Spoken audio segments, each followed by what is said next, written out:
Today on Facing Life Head On. If we don't protect life at its beginning, we compromise the meaning of life at its middle and its end.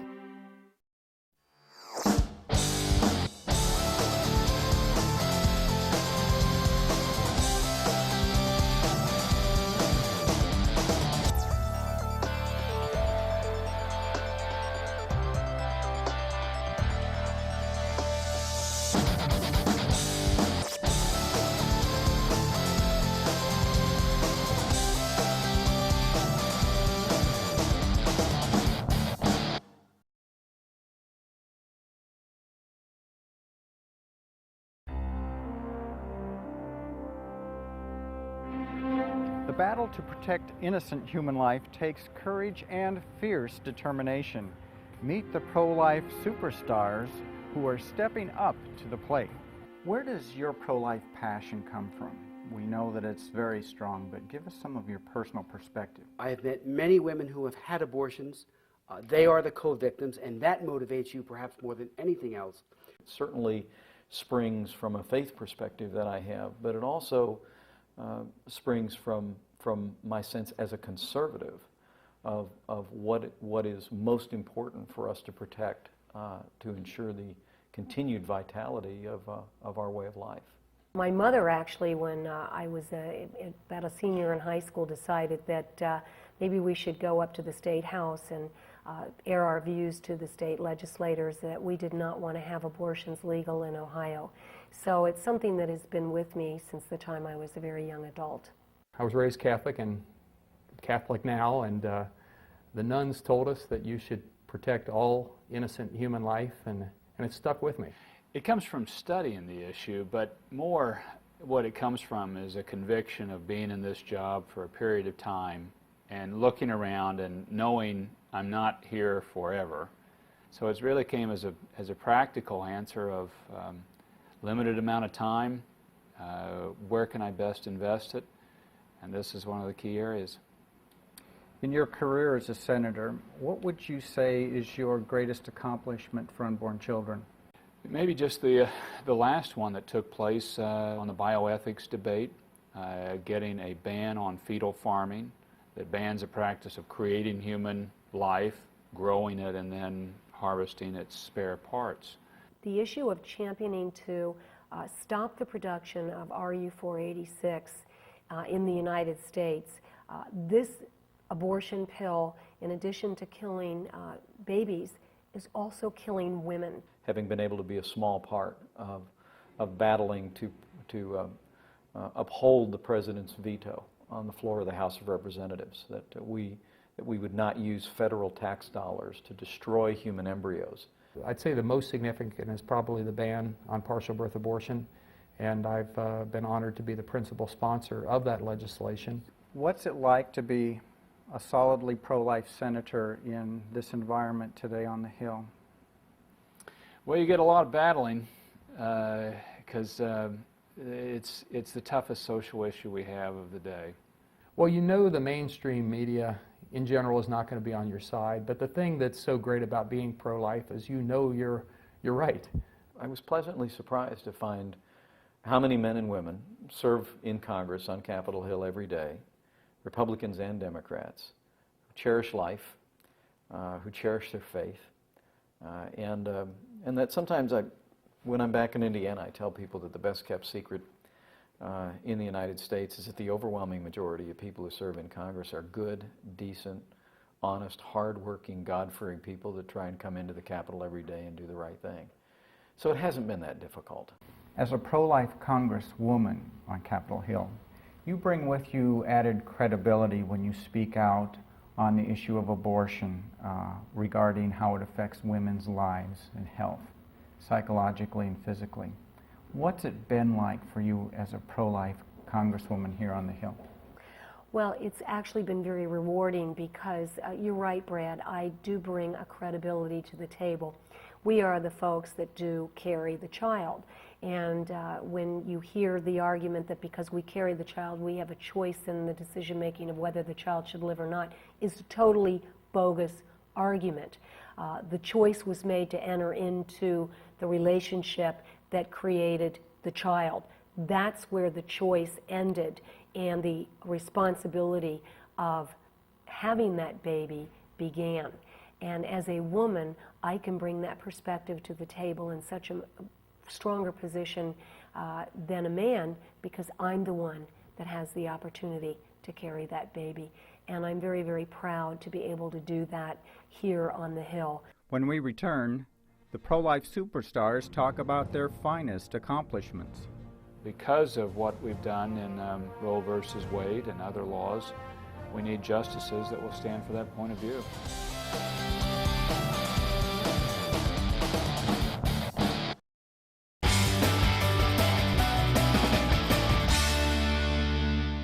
We took our cameras to Washington, D.C., where we met 5 leading pro-life politicians. Each brings a particular interest to the table. You sponsored the Parents' Right to Know Act. Tell us what that means to Americans and their lives. Every mom and dad have the right to know what's going on with their child. If your child is in grade school or high school and they have to take medication, the parents have to sign off on that medication. When a child wants to have an abortion, that's a pretty serious medical issue. And a mom and a dad have a right to be involved in that decision. For the 20 states that don't have those laws in place, a young girl, a 16-year-old girl, can go across state lines to a state that doesn't have that and get an abortion. What this bill would say is there's a federal application that says you can't take a minor from one state to another for the purpose of having an abortion, and if you do, there will be some serious consequences involved. Because you know, Brad, it's more than just the abortion that the child is considering. In the state of Ohio, if you are 13 years of age or less and you have a sexual relationship with a man that's 18 years of age or older, that is statutory rape. And if you as an agency know or have a suspicion of that occurring, you have an obligation to let the authorities know.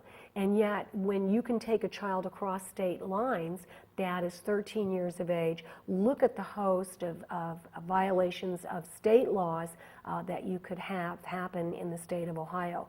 So this is an extremely important law because every mom and dad have the right to know what's going on in their child's life. Another hot topic is stem cell research. What works, what doesn't, and what ought to be funded. You recently wrote legislation regarding stem cell therapies that the President signed. How does that impact us today? Well, the legislation, the Stem Cell Research and Therapeutic Act of 2005, provides $265 million over 5 years for cord blood and bone marrow stem cell research and transplantation. It's an area of great promise for cures if we put the resources and direct those resources to it. It's one of the best secrets, frankly, in the country today. Unfortunately, the embryonic stem cell research, which hasn't cured a single human being anywhere in the world, gets all of the hype, and yet that not only results in death to embryos, it also has a propensity to morph into tumors, and so it's very, very unstable, and does not have the efficacy and the utility of adult and cord blood stem cells. So we're putting our money, frankly, where it will work and where it's ethical. We will spend in 2006 over $600 billion on the federal government level alone for ethical stem cell research. So anyone who even remotely suggests that we're not in favor of finding cures just needs to look at the record. My legislation, Bush signed it on December 20th, 2005, was a milestone, a major step forward. It was 5 years in the making. I couldn't get it out of committee. Most people didn't believe it. There was so much hype and misdirection towards embryonic that the real cures went unnoticed. So we are now turning what was formerly medical waste into medical miracles. In the wake of recent Supreme Court appointments, congressional leaders are also looking toward a possible reversal of Roe versus Wade. When it came time for the for President Bush to nominate Supreme Court justices. You hold the belief that those should be justices that uphold the rights for unborn children. Is that correct? That is correct. I mean, life begins at conception, and it is sacred, it's beautiful, it's unique, it's a child of the living God, and it deserves our honor, respect, and it deserves our protection. And to get that expressed because of what we've done in Roe versus Wade and other laws, we need justices that will stand for that point of view. When we return, our pro-life congressional superstars talk about the fall of Roe versus Wade. The court itself said we need not resolve the difficult question of when human life begins. That is the question.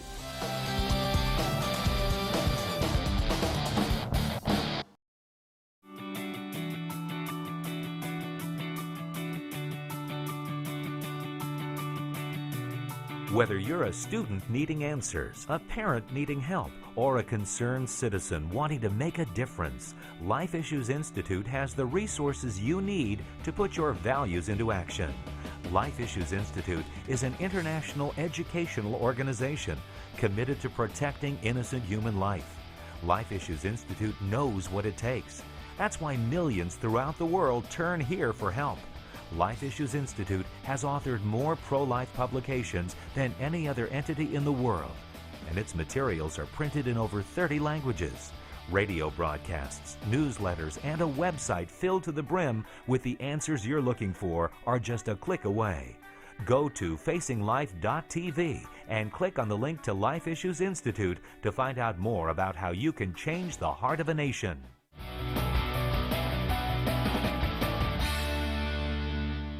Earlier, we met 5 congressional leaders who believe Roe versus Wade will soon be reversed.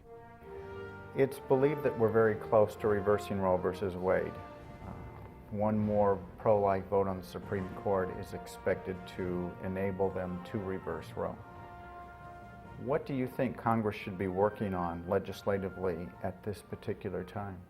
I think Congress needs to continue to chip away at the edifice of Roe versus Wade with legislation that recognizes fetal pain, for instance. The Unborn Victims of Violence Act that we passed into law is another great example of legislation that can be accepted within the constitutional framework. But ultimately, I don't even think this will be decided in the Supreme Court. I tend to think Roe versus Wade will fall within our lifetime, the same way the Berlin Wall fell. And that is, there will be no one left on either side that wants it there anymore. And I believe when that day comes, it will be a result of a consensus among the American people that simply look at abortion and look at the myriad of choices that we have for life in this country. And we all say to one another, when it comes to abortion, we're a better country than that. We don't need to ask women, young women in a vulnerable circumstance, to make a choice they have to live with the rest of their life, with, in most cases, profound regret. I think Roe versus Wade will fall when there's no one left in America that supports it, and I believe that day will come in our lifetime.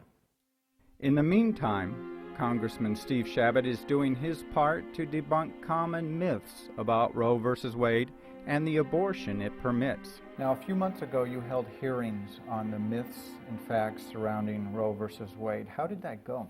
I thought the hearing went very well. We had some excellent witnesses, and there's a lot of myths out there about Roe. For example, you know, a lot of people have the misunderstanding that Roe only allowed certain types of abortions at certain times, and in reality, Roe allows an abortion for virtually any reason at any time, even for sex selection. So if a person finds out that they're pregnant with a little girl and maybe they wanted a little boy, get rid of the baby. I mean, that's allowed under Roe. So how can we allow that in a civilized society? Do you think that those hearings open the eyes of other congressmen and maybe the media? I hope so. You've named 2 groups of people that it's pretty hard sometimes, and you wonder what they're thinking. Some of my colleagues here on the Hill, and unfortunately the news media too often. It seems too many in the mainstream media have closed minds on this issue, and have a tendency to even twist the language around. We'll say, that we're pro-life, and they'll twist it around and say we're anti-woman's right to choice, or some sort of elongated way of saying just the opposite of what common sense tells you. So the media is always a challenge in this country as well. It's interesting to me, the other side that's so defended Roe for so many years is starting to calculate the political cost of defending Roe and saying, is this worth it? And was it right, really, to take this matter that is such an enormous social issue and do it through the courts rather than engaging the people? And because by not engaging the people, they continued to have individuals saying, well, this isn't right. And I never voted on this, and now I can't even vote on it because it's been declared a constitutional right, even though it's not in the Constitution. So they created a political movement that arguably brought the Republicans to power and took the United States Senate and the presidency, because the only way you could change Roe versus Wade was to get the presidency and to get the Senate. And I think a number of people on the left are starting to say, this came at a high political cost to defend Roe. Is it worth the continued defending of it in the courts when we're now in a position we would feel more comfortable taking our chances fighting it state to state? What do you think the role of Congress will be in an immediate post-Roe environment? There are two roads that Congress can go with this, because the issue is going to be, how does the Supreme Court decide this? Will they frame it that it's a states' rights issue or a federal issue? And if they allow it to be a federal issue, then we hopefully would have the numbers on both sides of the aisle and a president that wouldn't veto it, because then you'd have to get to those magic 2/3 numbers on a veto to make it federally applicable. What do you think Congress's role will be in an immediate post-Roe political environment? Well, if Roe versus Wade were to be overturned and personhood affirmed, which is a very, very stretch of what probably will happen, we would then, I think, on the state and federal level, seek to do enabling legislation to protect the unborn. The more likely scenario is that we get a reversal of Roe versus Wade and it's sent back to the states to adjudicate what they're going to do with abortion. That'll be a state-by-state fight. Some states will step right up to the plate and protect life. Others, in my own state of New Jersey, would be a very problematic state.